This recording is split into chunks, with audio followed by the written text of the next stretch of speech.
38-29 in favor of St. Aug's by the end of it. And that really was the difference. It was just a one-rebound difference going into the second half. And St. Aug's able to establish itself on the boards as we've got Coach Claude Shields sitting down with us. Coach, let's see if we can hear you okay. Can you hear me?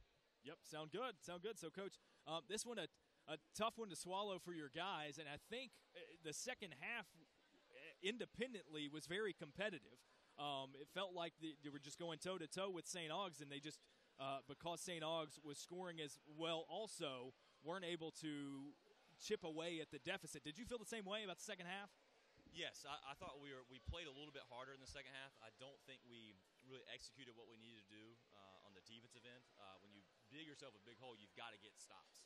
And I think we were kept waiting for, I guess we cut to 14, then when Sam Johnson had open three, we had that turnover, and they came down, hit a three. That was kind of a big moment. But what we wanted to see is, they came in, they were averaging about 61 points a game, and they scored 91 on us without their leading scorer. And so we've got a lot to work on defensively. So I think we might have gotten a little too thought too much big of ourselves after the big weekend in Virginia, and so we've got to move past that. So I want to talk about Ryan Empfinger. Led your team in scoring coming into today. Only 2 points, 1 of 7 from the field. Was there anything in particular that was going on with him, or just that? I'm not sure. We thought, at least early on in the first half, we got great shots. And it does when you're a jump shooting team. You need some of those to go in. But we've got to find a way to, and Ryan especially, to do other things when we're not making shots. And so that was a great learning experience for us. And Ryan, I don't know what, this time of year it's really tough with exams, and maybe he was worried about shaving his head afterwards. I'm not sure. But it was a tough game for us. And I thought we got a lot of good looks, and especially led by Ryan. He'll bounce back from it. We're sure about that. So let's talk about Sam Johnson. Led the team in scoring with 22 points, 6 of 8 from deep. All 8 of his field goals that he attempted were from behind the three-point line. Anything other than guy was hitting shots and feeling confident to that performance? Yeah, I think he's put in a little more work. He's a really confident kid. I think I said it before in here. He's hit the third most threes in the state of North Carolina history. And so he can shoot the heck out of it. But defensively, I think he's been made some mistakes. And that's kind of let his hurt his confidence, which we never thought was possible. But I got some shots up with him this morning, and he really turned a corner shooting the ball, which is great. But we've got to be able to have him defend. I thought he did some good things, and we just used the example in the locker room of he's a freshman. He's going to make mistakes on the defensive end. We've got to have our guys who've been here before not make those same mistakes. So we go from the freshman to the senior. I thought Terry Rogers was pretty impressive in this one, and he just kind of willed his way to some points. Was 9 of 11 from the free throw line. The only other guy on your team in double figures with 15. What did you think of him today?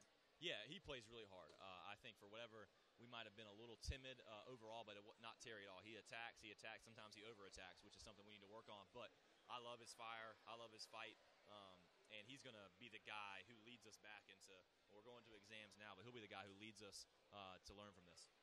So I guess one more question to be asked. The team shaving their heads for the Versus Cancer Foundation to raise awareness. Are you going to be partaking in this? 100%. Love it. All the coaches are, so I may have to – we're looking a little shy. Nobody's come out of the locker room yet, so I may have to lead us off here. But it'll be fun. And what a great example. You obviously you hope to win games like this, so you're just feeling a little bit better as you go into it. But even more so for us to get our butts whooped at home by a team that only a mile away, to then go do this for Versus Cancer is pretty awesome and a great lesson for us to learn that, hey, it's not just about basketball.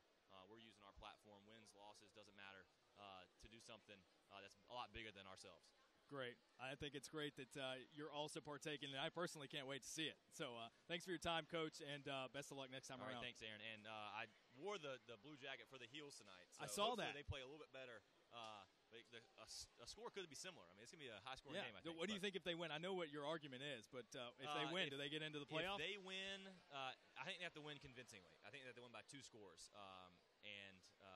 In a game where both teams Clemson stays healthy throughout. Something crazy happens early on. I think we'll win by a field goal and may not get in. So our resume is not great. 2 FCS wins and a win over South Carolina. But it'll be fun to watch. I mean, heck, we've never done this before at Carolina, so it'll be fun 3 hours tonight. Sure. It's a big one. All right, thanks, Claude. Thanks. Head coach Claude Shields of your William Peace University Pacers, of course, a North Carolina at Chapel Hill alum, so he's looking forward to the ACC championship football game tonight between North Carolina and Clemson. So we leave you with that here from the Pacers Sports Network. For everybody here at the Herm, I'm Darren Vaught signing off. It's 91-70 your final score. St. Augs comes away with the victory, and I'm going to go watch the Pacers get their heads shaved.